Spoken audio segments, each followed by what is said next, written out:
we first of all started with what is emergency and disasters as our course, SST 815, social standard in emergency and disaster management. We do the introduction of everyday emergency and disasters has become one of the prerequisites. It has become one of the necessary ingredients for us to achieve the Sustainable Development Goal by the year 2030 as enshrined by the United Nations. It is also one of the fundamentals as contained in the World Bank, the Environmental and Social Standard Framework, which is the onus of most of this project. In conjunction, the National University Commission, the Sustainable Procurement, Environmental and Social Standard Enhancement Project, and the Institute of Procurement, Environmental and Social Standard, Joseph Sawan Taka University, have found it necessary that this has become a global issue. We need to study it, we need to have it, for us to, at the end of the day, ameliorate, mitigate, reduce incidents of emergency, incidents of disasters in our dear Benue State, Nigeria, Sub-Saharan Africa, so that together we can be able to have a better society, increasing response, handling basically issues of poverty and other management skills. We define what is emergency and disaster, telling us that that's basically have to do with launching walls. We have all of them have to do urgent occurrence, requiring urgent attention. Emergency. We look at the type of disasters. We spoke about natural disaster, and we talk about man-made disasters. We went further to explore, linking all of that, seeing on. Then we move further, talking about emergency management. We went to further. We are here now talking about 5 steps of emergency and disaster management. And we talk about prevention, we mentioned mitigation, we talk about preparedness, we talk about response and recovery. And we say we need to prepare in other way. What they say, and that is to say, prevention is better than cure. That we are able to prevent disasters, minimize, mitigate it to some certain level, we can be able to solve most of our problems. We went further to say, not all kinds of disasters, not all of them, not all disasters can be prevented. But whereas the one that can be prevented, we should be able to do our best in terms of road disasters, flood disaster we mentioned, fire disasters. We talk about some other basic one, linking the example.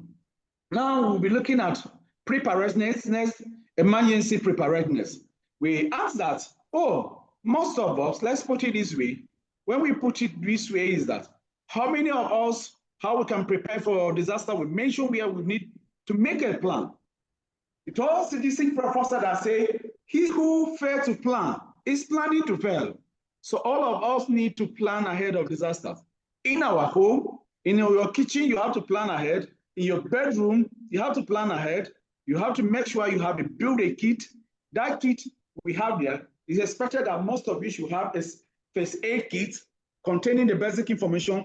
And then there should be kind of awareness where there will be kind of capacity awareness.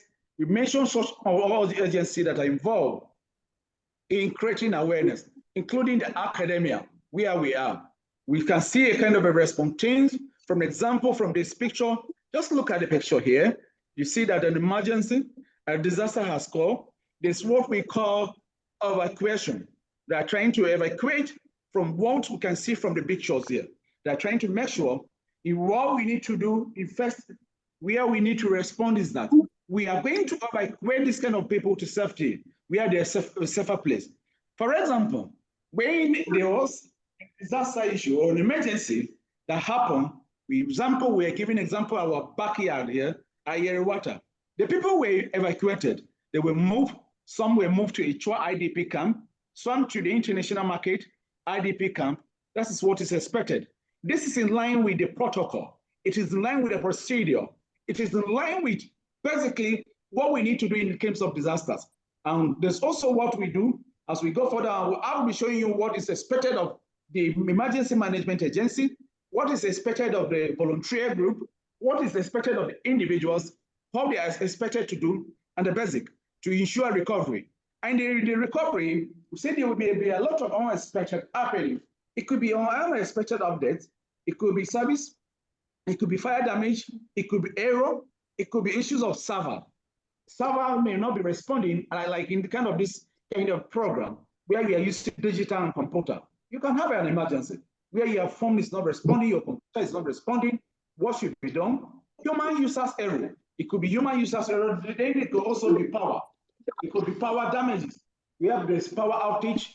Power could be some spark, burning a lot of cables, burning some things in the house.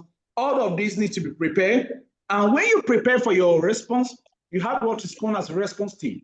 They have to be in place. They have to be ready 24/7. How, when, and where should a response take place? Response should take place immediately. One of the reasons why the developed society in the Europe, United States of America, and the other developed society happen is that when an emergency occurs, you see them responding, but that is the same situation here. No, it is one of the reasons why we have to study this course so that we educate as stakeholders. We educate at the state level, make sure that things are in place, make sure that we do everything in such a way that all that can be done. Good afternoon, Jennifer Jato. We can see you. Good afternoon from the chat point. We welcome you, all of you back, and all of that. We welcome you back. There is also, you need to put all things in place. How do you put all things in place? But at home, you think towards it, you assemble your team. There's a budget, like most of you know, for response, recovery. It shouldn't be a situation whereby in emergency disasters, very soon we'll be talking about stakeholders. The stakeholders involving all of them, including fire service, where we have a lackadaisical attitude. The lackadaisical attitude in the terms that such time, if there is a fire disaster and you call fire service, sometimes you don't have their number is not responding. You call them, I don't know whether this Nafisat Mohammed that told them not to respond, but when you call them, they will not respond. By the time they respond, most of them, they are not prepared. They are not prepared in the sense that they will think there is no water. We don't have fuel, there's no fuel in our car. It's when an emergency or disasters has occurred that you start putting fuel. By the time they put fuel, see, there was no water. We didn't put water, so we are looking for water to put. No, that is a kind of improper planning, a kind of improper preparation. All of that has to be intact. Put everything in order. Just like when we move to filling stations. If you go to a filling station, you will discover that all you need, if you're using some other architected and traditional method of response, and there should be issues like sand. All your sands are put in buckets. You put them in front of your house for in case of emergency. I will also give you another typical example. If you don't have fire extinguisher, use what is known as Coke. Most of you know Coca-Cola. Buy Coke.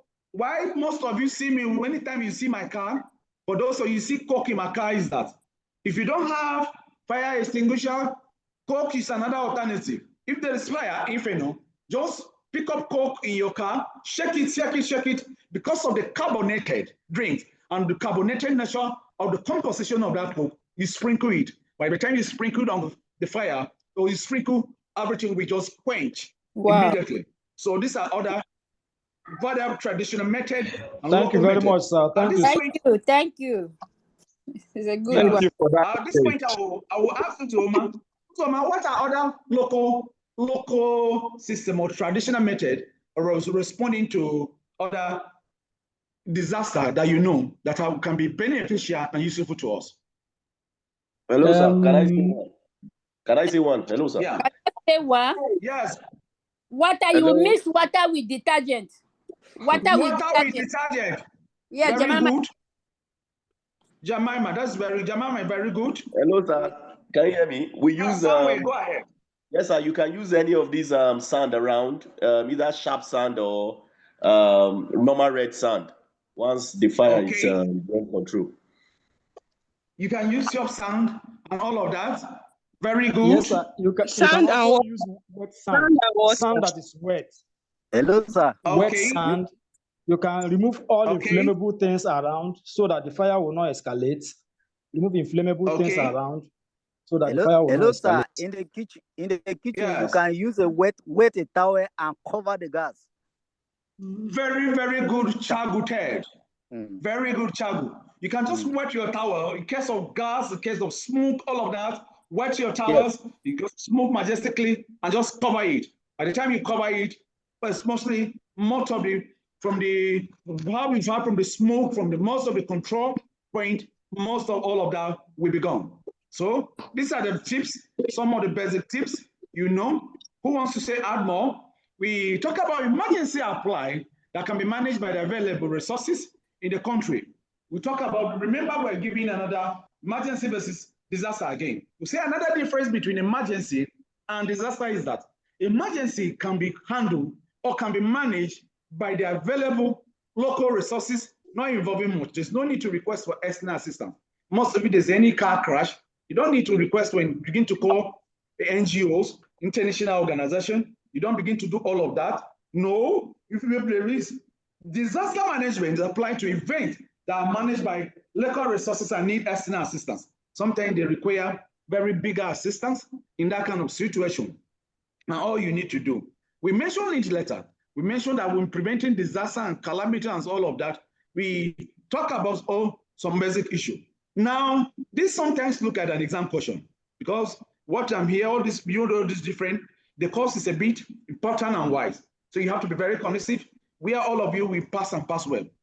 Agencies and stakeholders associated with disaster management. I may decide to ask you that you mention 10 agencies and stakeholders associated with disaster management in Nigeria. PNSA West Jemima, you want to say something? I can see your hands up. PNSA Jemima West. No, sir. Okay, thank you. Now some of the key very agencies and stakeholders associated with disaster management is one of them is the United Nations Office of Disaster Risk and Recovery. Yeah, the UNGRR, what I call UNGRR, is saddled with the responsibility it overcomes. It's a United Nations agency. It works in disaster risk and reduction, and then try to cover all other agencies that are associated. You also have the United Nations High Commission for Refugees. These are the places that most of you, at the end of this program, you'll be working. Don't forget yourself that these people, they don't joke with their staffs. They pay in dollars, they pay in pounds. Because of disaster, they're very special people because of the hazard associated. You also have Federal Ministry of Humanitarian Affairs and Social Development, which is that we have Ministry of Environment, we have Ministry of Water Resources. Any issue that has to do with environmental conservation, issues that do with afforestation, issue of water resources like water contamination, being in the water system, the Ministry of Water Resources handles that. Somebody was talking about overflow from the Lado Dam, from Kemelu. Most of that are handled under water resources because even in Nigeria, Hydrological Agency, service agencies under Ministry of Water Resources, and most of these other under them. There is also Ministry of Works. The Ministry of Works is saddled with the responsibility of structures where things to be adhered to, even our transport system, including all of that. Ministry of Housing and Urban Development. We have NEMA. Further on, we'll be digging it when we begin to study National Emergency Management Agency as a framework. We will go deep. We break it down for all of you to see. We'll look at State Emergency Management Agency. All these are stakeholders. We have the Local Emergency Management Agency. And then we have the Nigerian Meteorological Agency, the NIMET, the Nigerian Hydrological Service Agency. We have the civil society organization. Civil society organizations like the civil, we talk about the Transparency International. We talk about issues like BOSAS and other NGOs. I often ask this question. So what is the role of civil society and non-governmental organization in the management of emergency and disasters? So what is the role of civil society organization and non-governmental organization in management of the emergency and disasters?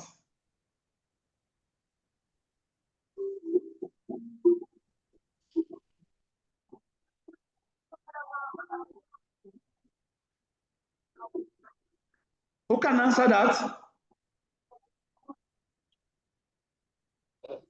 Yes, sir. Can I say something, sir? Yeah, you can say something. Go ahead. Yes, sir. During the time of emergencies, some NGOs can volunteer to render services. Some CSO2 can volunteer to render services. They can even help to sensitize others, sensitize people around, and recruit other people to join in the assistance. Capacity building. Okay, thank you very much. Apart from that, Ageda Sylvia Ngoho, which other function, Jimente Hide, which other function are being carried out by the civil society organization and the NGOs?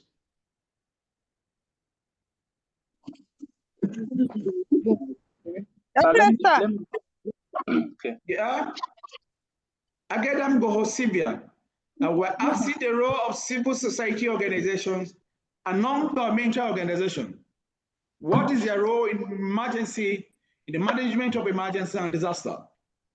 Okay, sir. They are out to rescue most of the emergencies. We NGOs and other partners. Yeah, tell you, Jimmy, what can you say about that? Is Joe Velonica? Hello, sir. Yes. John Ode.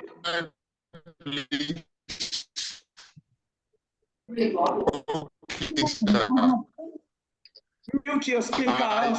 Mute your speakers. Yes, I think some of the NGOs is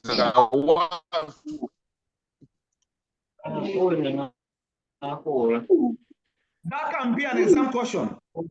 I can decide to ask you the role of civil society, the role of NGOs in management of disasters. And we have more than 15. We have more than 50 calls.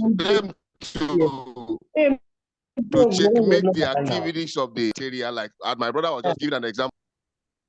Distribution of Hello,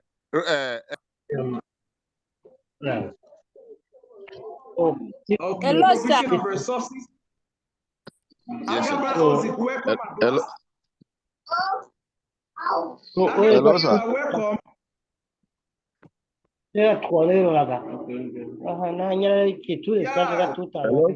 Hello, sir.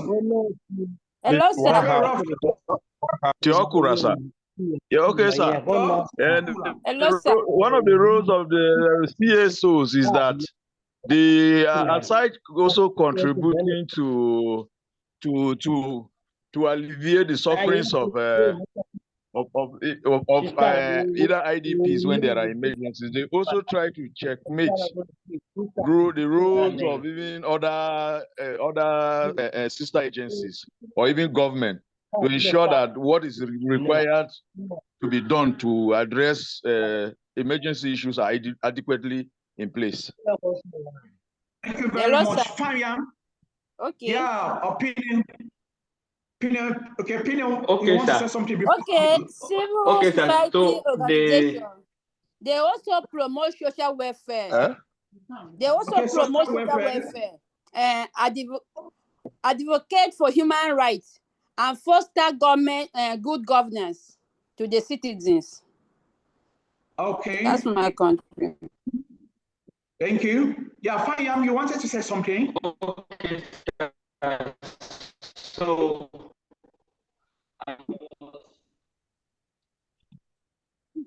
yes, sir. One of the major role of CSOs and NGOs in every country is to identify and stand the gap where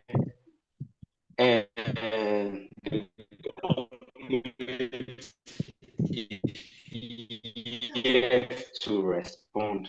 So, in terms of management of emergency and disaster, most times they are one of the first responders. In some situations, they even respond before the government comes in. And then they contribute majorly the workforce that is needed to curtail that disaster.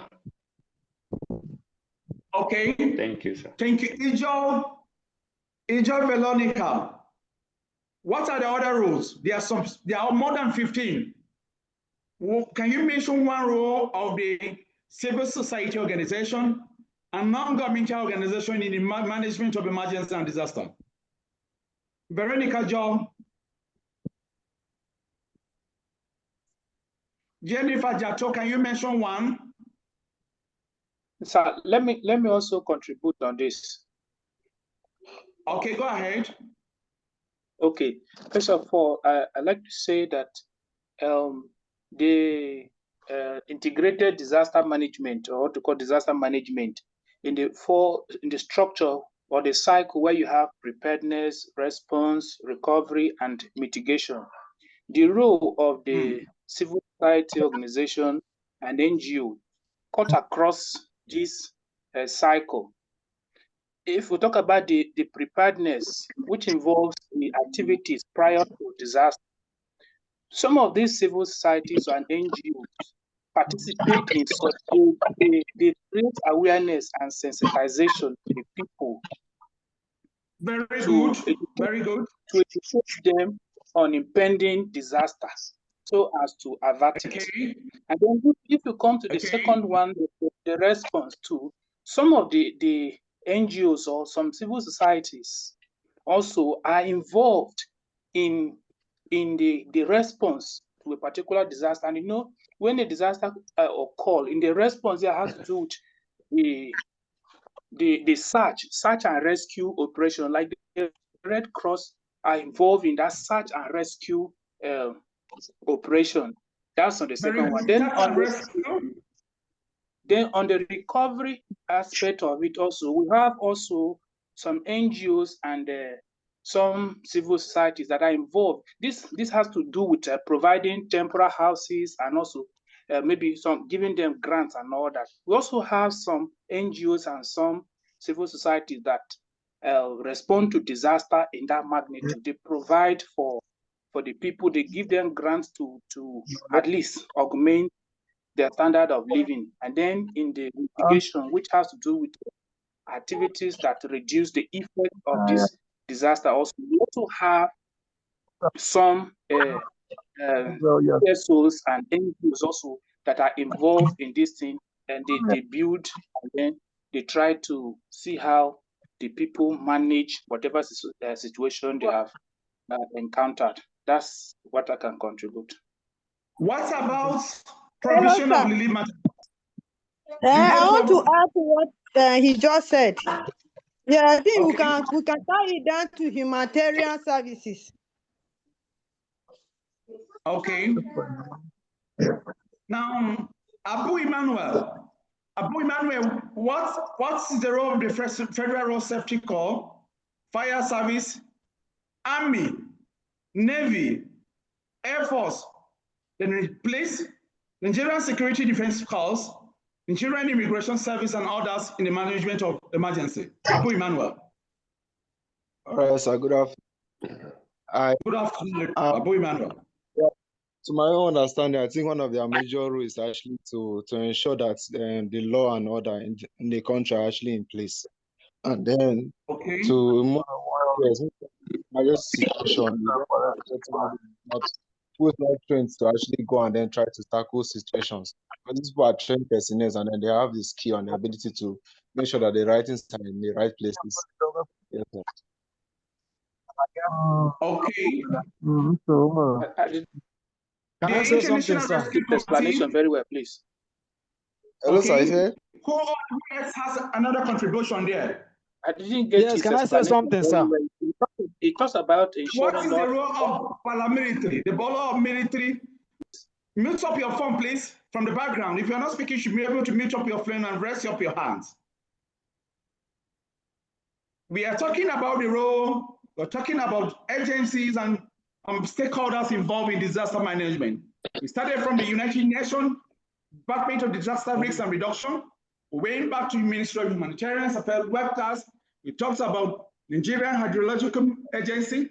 We talked about the non-discussing paramilitary agencies. Paramilitary agencies like the Federal Road Safety Corps, Fire Service, the Army, the Navy. These are the military. These ones are military, not paramilitary. Armed Force, the police. Why do we need all of them? And the Abu Emmanuel saying it's for safety, is to ensure to defend the integrity of the people. In most cases, let me give you, for example, if there are no security in what we call Yerewata now, if there are no security in Mokwa, there are most of issues you will not be able to function properly. Yeah, why can we, you want to make a point or you want to ask a question? I want to make a point, sir. Okay, go ahead. Yes, sir. So the role of the Federal Road Safety, the fire service, their major role is to create awareness campaign. Okay. Well, especially the road safety, how to use the road, how to put a vehicle in order not to be involved in accident. And the fire service, they're there to respond to emergency like fire disasters, for them to go there and control the fire or to put the fire off when there's an emergency, anytime, anywhere. Thank you, sir. Okay. Felix Ivo, what is the role of International Rescue Committee, IRC? Felix Ivo, Tehide Jimin, he should be able to do. What is the role of the International Rescue Committee? Omedugu Silas Amangi.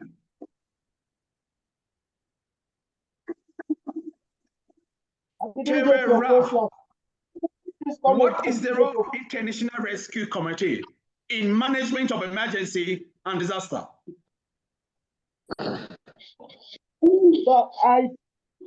International Rescue Committee, they are international organizations that are saddled with the responsibility of managing emergency situations across the globe. Such committee, I think,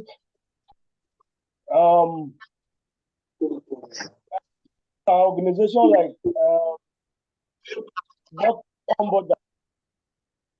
like they work in situations, conflict,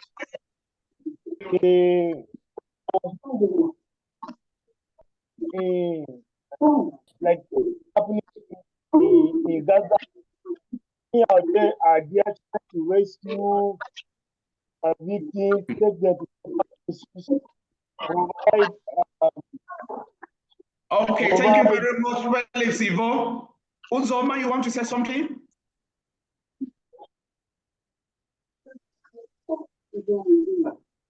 Uzoma? Okay, now. Yes, sir. Can I? Yeah, go ahead. Can I continue, sir? Yes, sir. Like what I was saying, the roads, like the Federal Road Safety Corps, the Nigerian Army, the Nigerian Police, all these are federal government agencies. They are first line responders in the time of disaster or emergency. So they have various roles they play. Like when you talk about road safety, you talk about road safety, the federal highways, the safety on the highways, the safety on the roads. When you talk about the fire service, you talk about issue of fire, containing fire, both in private and public areas. And when you talk about Nigeria Police deals generally with issue of protection of lives and properties. Then when you talk about NEMA, you talk about emergency situations like rescuing the victims of emergency or disaster and taking care of them and other things like that. Thank you. Rosemary Edu, what are the aims of disaster management? Rosemary Edu, what are the basic aims? Okay, the aims of disaster management is one, to ameliorate the situation and also provide maybe incentives and aids for those who are affected in the course of the event. Okay.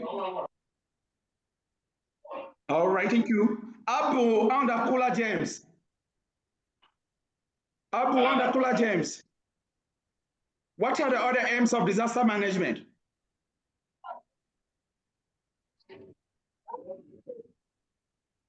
Yeah, Ijiba, can you answer that?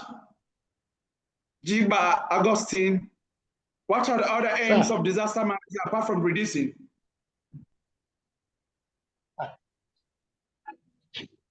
Icheme, go ahead. Icheme, John, Ode. Okay, sir. I think one of the aims is probably to stop our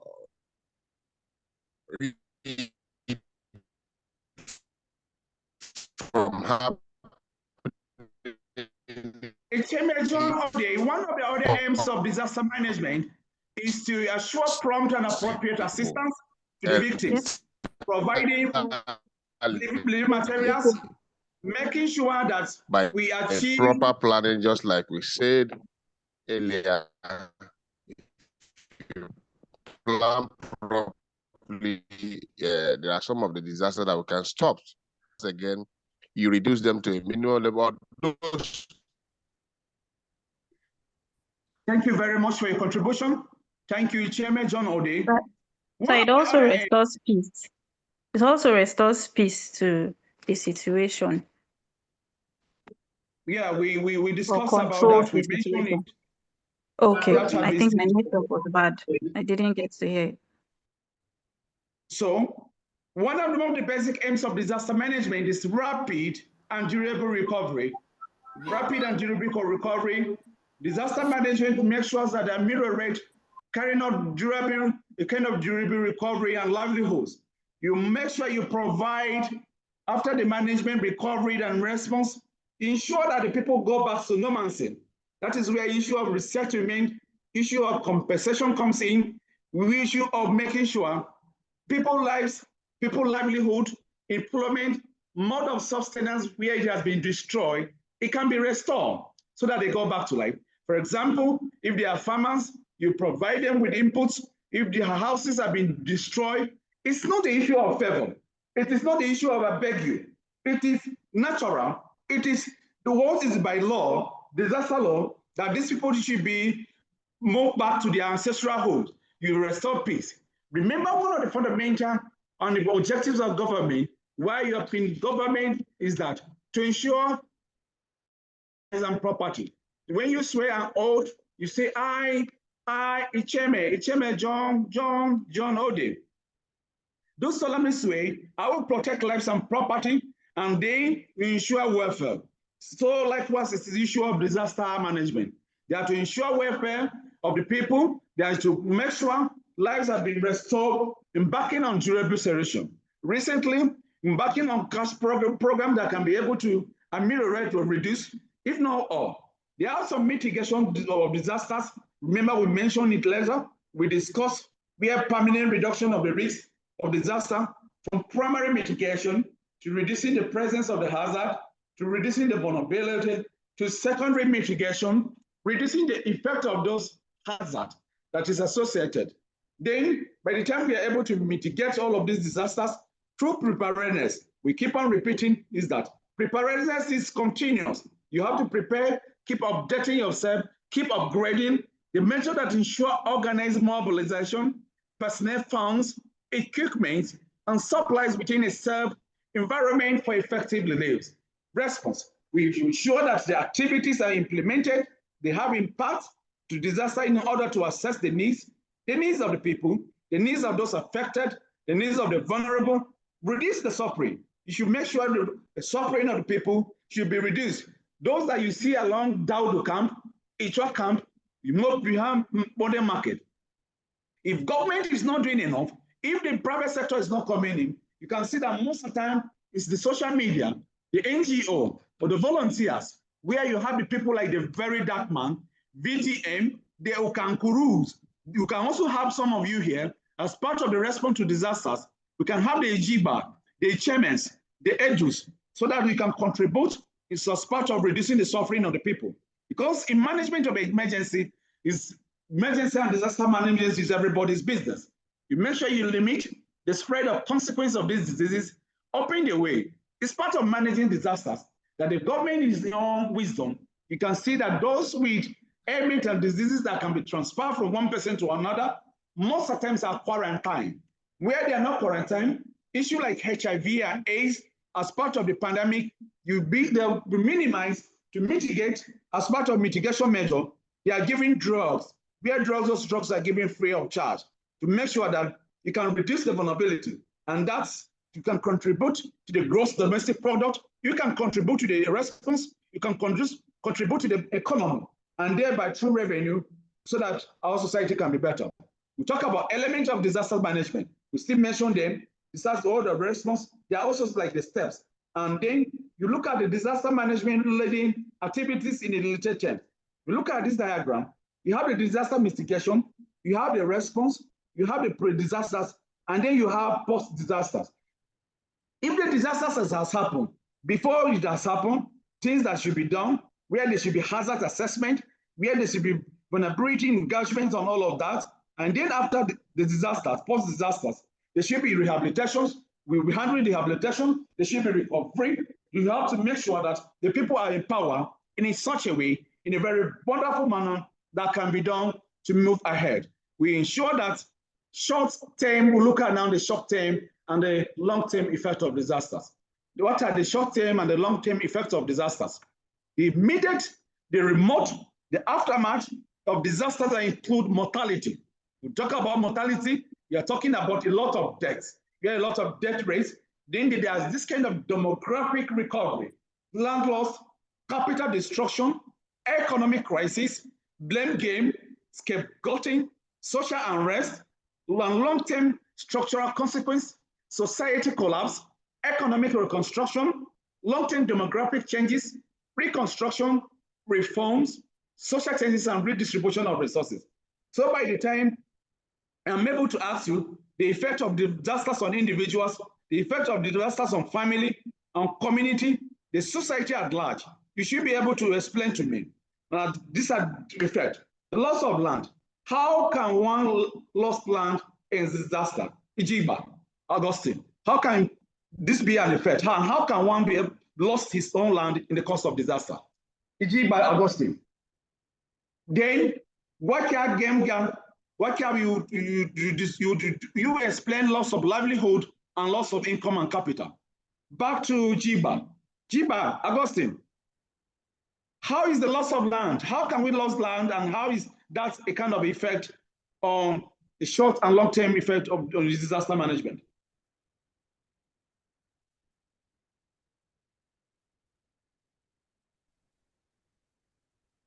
Ejib, are you there? Let's go to Gemga. Gemga, how is the loss of land, loss of livelihood, and loss of income? How do we lose that? A kind of effect. Good afternoon, Doc. Good afternoon, sir. Yeah, go ahead. The loss of life or livelihood, like what a genocide that happened in our states, as the Yellowater genocide. A lot of lives have been taken away for that that effect, and the loss of income, as well. The loss of so many properties have been burnt down.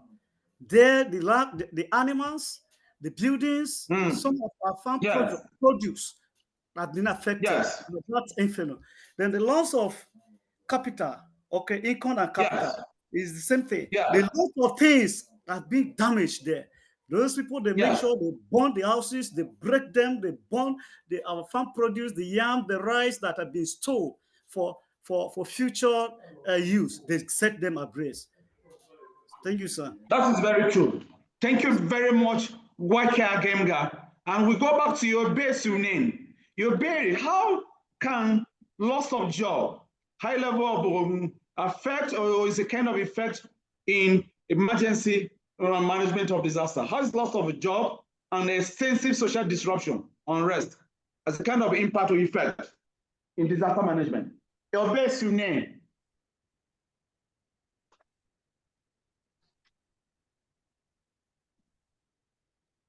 Isaac Ogaba, can you? Yeah. Isaac Ogaba, can you say something on that? Okay, you can help him. Go ahead. Okay. Lots of job, example, high level on the employment and unemployment. For instance, during the pandemic, a lot, because of the global recession that took place at that point, a lot of economic activities were crumbled. A lot of banks could not cope. Many people were sacked. People lost their jobs as a result of the pandemic. So I think it's one of incidents where some people can lose their lose their jobs in the course of global pandemics like this. Hello, sir. Let me add it up to what you have said. Okay.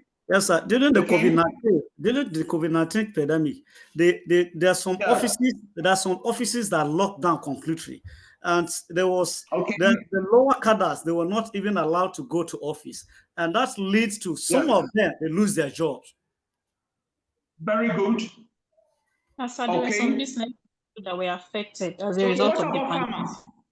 Where there is communal crisis, their job is farming and they have been displaced. Would they lose their job or farming?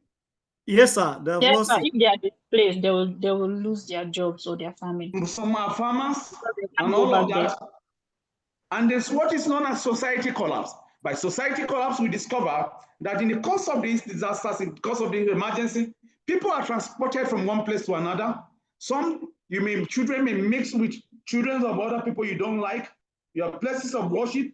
There are instances where people, because they are displaced, they change everything about themselves, even their languages. For children, they may not know where they are coming from. They may not know the basis. At the end of the day, you will discover that everything about them will be bastardized. So this kind of total society collapse, issue like the indigenous heritage and cultural values will not be there as a result of displacement. If some children are taken away and women, let's say from any of this displaced community, and they are brought to some other community where there's a different religion, different mosques, different church, they are doubts over sometimes, and then they engage in all manner of things. Thus, the values of the society, those of the indigenous community, those of the aboriginal people, those that are supposed to be studied will not be there. There is also this kind of demographic changes. We have different degrees of population recovery due to mortality. A lot of old people may be affected, young people may be affected, women may be affected. But mostly, you see that old men cannot be survived. That is why we move to many communities. Go to Ado, go to Apa, go to Obadivo. You can even go to some of these Guma, Logo, Ukum, Katsina Ala. In some of these local government where there's constant crisis and emergency issues, you cannot be able to see old men. Sometimes they are captives. Sometimes they are casualties. Sometimes children, including women. So there will be kind of democratic changes by the time you break it down into the statistical order. All of that will be not there. So some of the terms of disaster management. By the time I'm able to ask you the short term and the long term, remember we talk about mortality, we talk about loss of land, capital destruction, economic. You should be able to tell me very well, and be able to expatiate on it. It will be able to explain and tell us. The principal objective of mitigation, we said that before, basically is just for, and then we talk about physical planning measures. Look at this picture. It's a physical measures for urban planners choosing a safe location. They are trying to move. They are trying to evacuate for people's house and work so that they can be able to have very decent accommodation so that they can be able to, in one way or the other, contribute into the economy and then participate. That is how we should be able to organize. That's how we'll be able to do some basic things that we'll be able to help ourselves. Then there should be economic measures. We talk of diversification, where you diversify economy, make the community less vulnerable as part of the management and we manage emergency. Community, in the case of flood, there should be this kind of where all the crops are destroyed, the local industry and then chemicals will be affected. Economic incentives, insurance. Make sure there should be measures like economic insurance. Let me give you an example. But there are a lot of farmers in Goma. In Enugu, it happens that your farm is destroyed. Everything is destroyed. If those environment economic measures like insurance, those animals were insured, your farms were insured, you can be paid back. But if there's no insurance, you may not have anything to say about, you cannot be able to claim. So we think about bringing economic measures, and then you also bring about incentives, issues like subsidy. You remember when subsidizing inputs for those people, giving them loan, not just loan, you can decide to give them basically grant so that they can build up themselves. These are economic measures. For those of you on the platform, already I have sent this note, this presentation that is ongoing now. If you look at your WhatsApp group there, I've dropped it there, it's there already for all of you, so that you can be able to go through and all. This can also be granted self-building and damages is paid for farmers who suffer from the loss of crops and all of that. If that is done very well, they can be able to recover themselves. Then there's this kind of institution and structures that I need. You can be able to, in the case of disasters and management, emergency you can decide to look at the structures here. A new structure can be built, the schools can be built in those places where they are affected, and then you can be able to mobilize, because it's stated very clear that people perish for lack of knowledge. My people perish for lack of knowledge. By the time we are educated, by the time we are informed, by the time there's awareness, there's all of this as you are seeing in the pictures, we know what to do. But oftentimes the people are confused. They don't know where to go. In the terms of destitute, where they don't have homes, where they don't have the ideas, where they don't know where to go, it will be affected. So you need to build up institutions, build up structures, put them in place as part of the disaster management, so that we can be able to do that very well. You can also use society measures, laws, and then public educations. We talked about that earlier. Engineering and construction, there should be special infrastructures, special hazard, special proof materials. Telling somebody that's part of maintaining disaster, there are some building now that you can do that they are fire resistance. There's part of disaster measures, part of society measure is that you could construct them. There are some buildings that they cannot be gutted by fire. No way.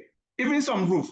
If you embark on such very solid structures, even when the attackers, even when we talk about the terrorists, comes around, it becomes very difficult for them. That's as a way of reducing the impact of those disasters. By making buildings stronger, you can use dike to reduce the hazard by itself. And then sometimes you can also use, in terms of control of noise, if it's in terms of polluting and causing a lot of that, you can use control measures using the engineering techniques. There are new technologies. New technology permit us to control. All you need to know is that just getting the indication awareness. Then there's this kind of risk reduction by World Health Organization. We have what is known as physical planning measures, decentralization. You can be able to decentralize everything, control population density.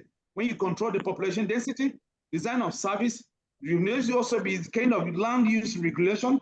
You're avoiding some basic methods of risks. By the time you avoid and put them in place, you can be able to move ahead and manage such issue. Diversification, we mentioned it before, activity, we talk about grants, we talk about loans and insurances.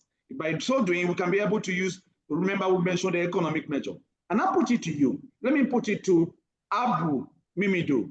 Abu Mimido, how can the economic measures, such as the use of grant, the use of loans, the use of subsidy or subsidizing and insurance help to us to mitigate and reduce the manage disasters effectively?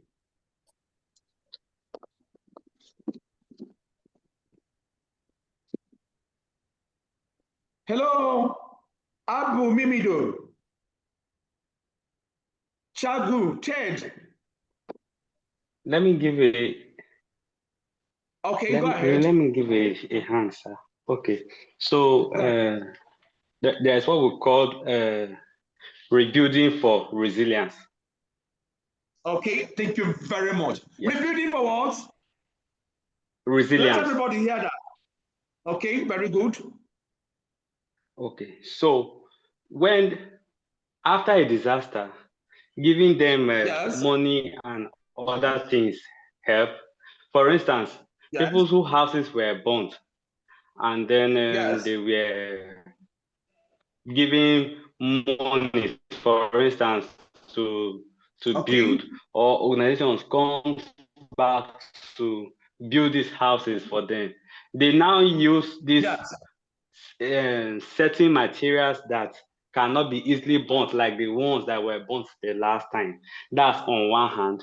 Then on their own, they were actually traumatized, and then helping them to come back to their houses.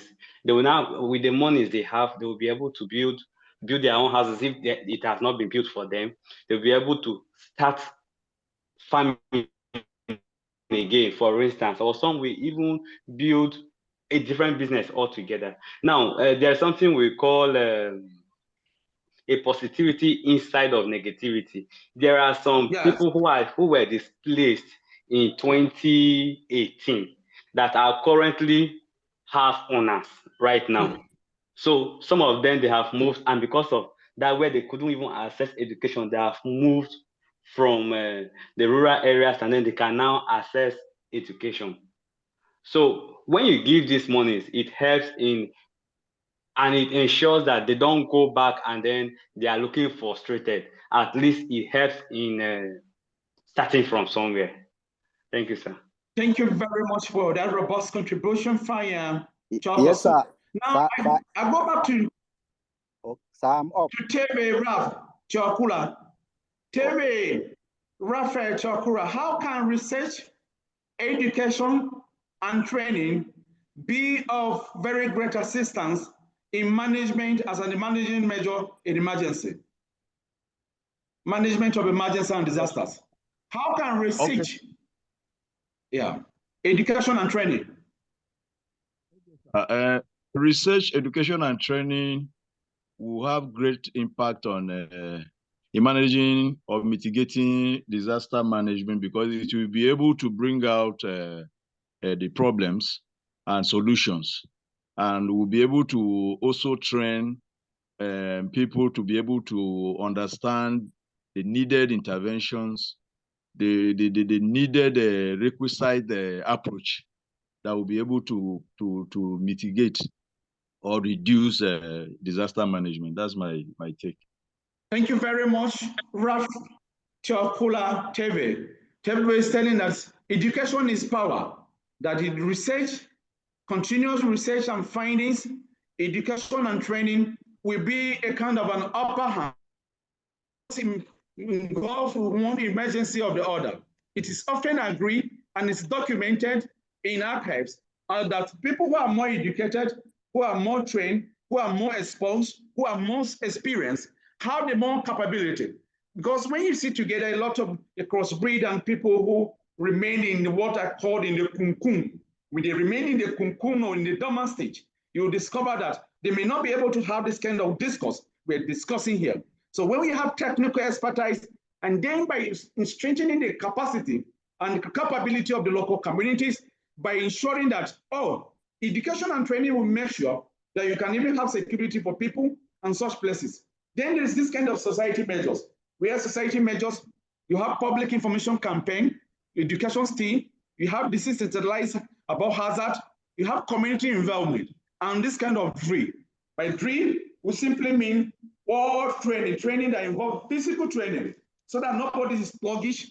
Nobody, when you have some attack, you can be able to discover, you can be able to escape. There are reasons why some people, you discover that most of the time they cannot be able to escape. If this class was physical, in the class, for most of you that know me very well, that have been able to facilitate, in the class, you must be able to stand out. Every time you have to talk, you stand up. It's part of drill. You drill yourself, you move about, to be able to do. Then you also must be able to share things, go about, we ensure all of that. That is what the military do. That is what the paramilitary do, because they are preparing ahead. So as part of the society measures is also that we should be on alert. Hello, sir. Chagu, please. Hello, sir. You want to say something? Yes, sir. Sir, Okay, you asked about loans. Loans can help a lot for the displaced people. It can expand their investments. Little businesses, they can start up from there. They can even engage pay when they move. I'm not hearing you again, sir. Their children needs to be in school. If they are not in camps, they can from there rent homes and begin take up from that aspect. Yes, Those that's very true. those that are in camps, the children can be enrolled in those schools in the camps there. Their children can have education from that aspect. So, and then the role of those CSOs like Haifa International, those that have moved, they give them education on how they can manage themselves, do little sustainable agriculture, sports more to help their economic upgrades. Thank you, sir. Thank you very much, Chago, for that contribution. We can also use what we call the engineering and construction measures. By engineering construction measures, we use what we call the building code, making strong individual structures, and then we have what is known as health, safety, and hazard control structures, where in most cases, you have walkway for those with disability, we control, we make sure the building of what we call that larvae. Larvae are dike, they are very strong, they serve as pillars. When you have them in place, even in the midst of some attacks, in the midst of earthquake and all of that, nothing will happen to those structures. By the time you have those strong structures and hazard control structures that are immune to most of those other management and issues, you may not be able to have any issues that will disturb in the case of emergency. That can be handled. And this will be our assignment for most of you that have moved. This is the assignment. The assignment, there are 3 questions here. Number 1 of the assignment say, what are the challenges facing emergency and disaster management in Nigeria? And how can they be mitigated? That is number 1 question. Number 2, say, how do disasters affect the livelihoods of the vulnerable population in sub-Saharan Africa? And what are the long-term consequences for sustainable development? Said deadline for submission is 10 days from today. This assignment should be submitted to the email provided here. And this takes us to the end of these lectures for the day. We should ensure is that let's have an emergency. We have, hello? Yes, we can hear you, sir. When you talk about the assignment, you mentioned about how many pages. We can't hear you, sir. The assignment information and instructions are there. Look at it on the flyer. The deadline for the submission of the assignment is 10 days from today, and it should be submitted to the email. The email is provided there for you to submit the assignment.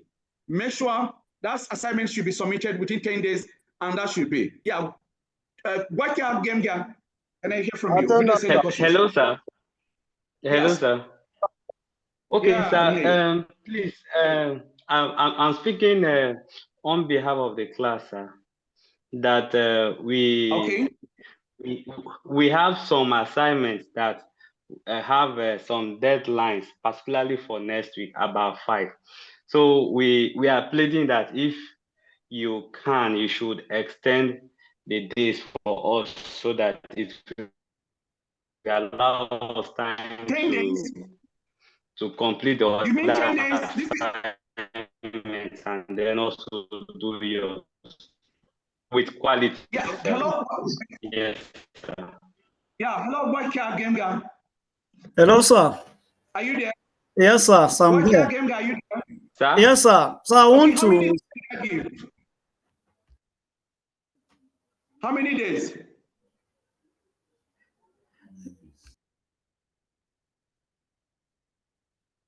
So my my course rep is there going to answer the question. So my own is I want to say something concerning the flood control that time. Then it was break time. Hear okay, go about the flood control. Yes, sir. So there's a message I want to drop here. Some of us, even in this class, we do send water on errand. What do I mean for that? If rain is falling, somebody will pack his waste product or what dustbin and pour inside the water for the rain to carry it, and not knowing that the waste you pour there is going to block a channel somewhere, and that will cause fraud. Then if you are here, if you are doing that, we should try to avoid it. If not, we'll continue to experience fraud. That is what I want to say, sir. And some of us that build on the waterways, we should try to avoid it because it will cause fraud. Thank you very much. Yeah, Chokos Ifaniam.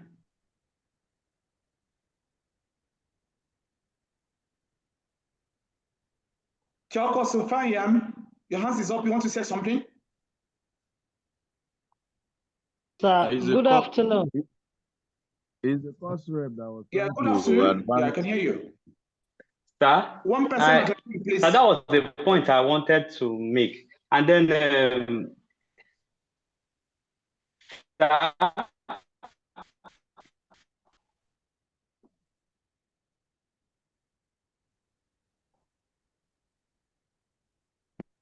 he's having network glitches. I think it's having network issue. Yeah, I think there's network issue. Hello, Chokos, are you there? Famia? Okay, my name is Jigba, talking now, sir. Okay, Jigba, let me hear from you. Yes, sir. I'm happy that I've seen you have given us assignment that we should submit in 10 days' time.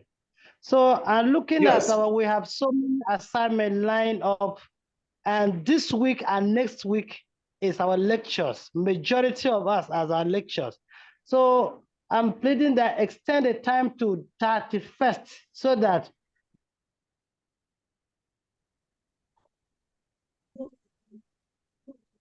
the other week, the other your assignment. It's just a suggestion, sir. Yeah, I heard you. At least 31st is any other suggestion or comment? Hello, I will go with Jigba. You want to say something again? You spoke earlier. Why you will say something again?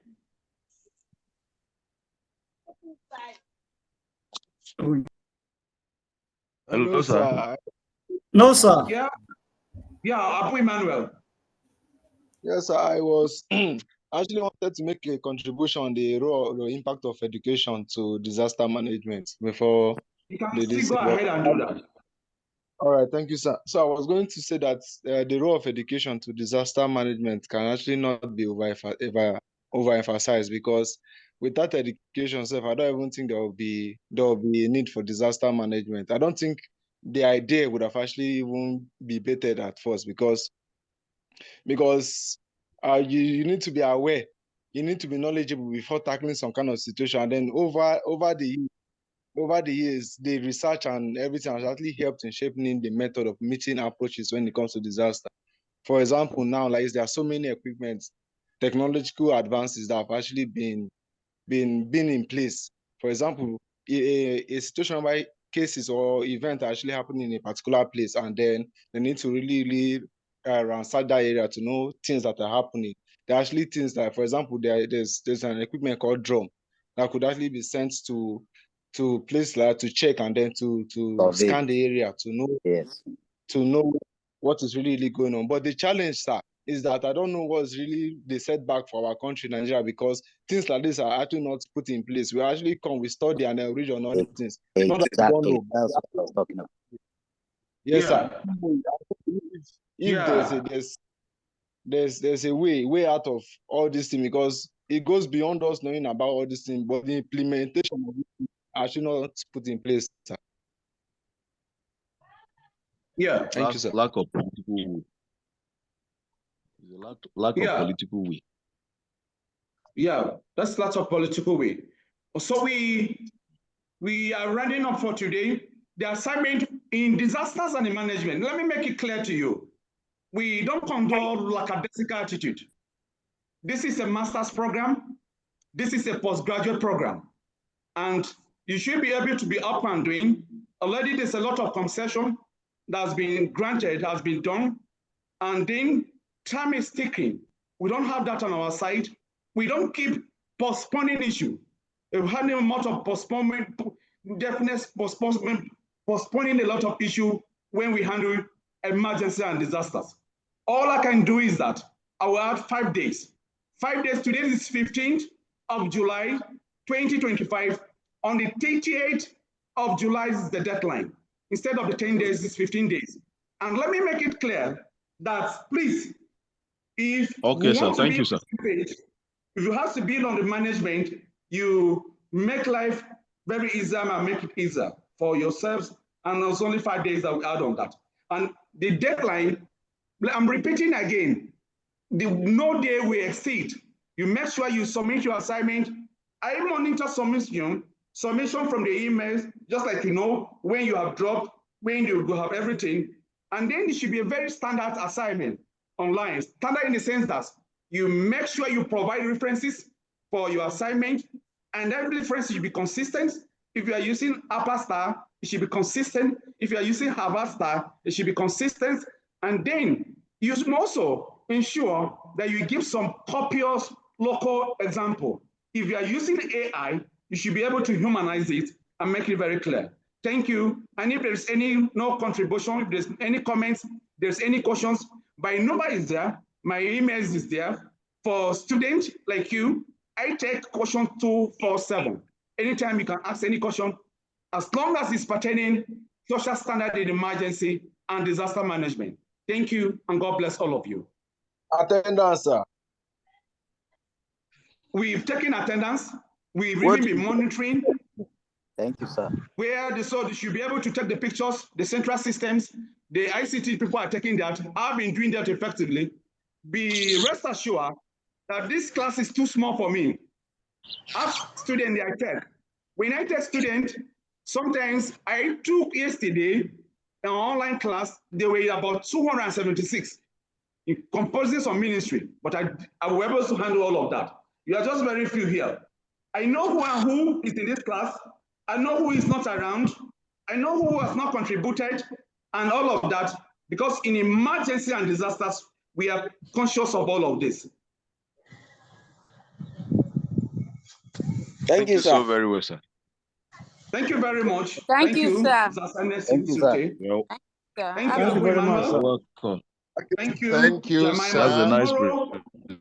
It's a pleasure. we are taking up by 10 the same time, and we'll continue with our lectures.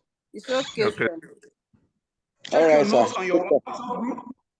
Check your notes on your WhatsApp group. All right, sir. Thank you. So have a blessing. Thank you.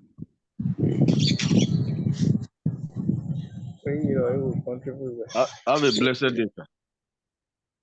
God bless you and have a blessed day too. Thank you. Thank you very much. Thank you. Amen. God bless you.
I think it's over now. Any announcement? Yes, it's over now. Then we go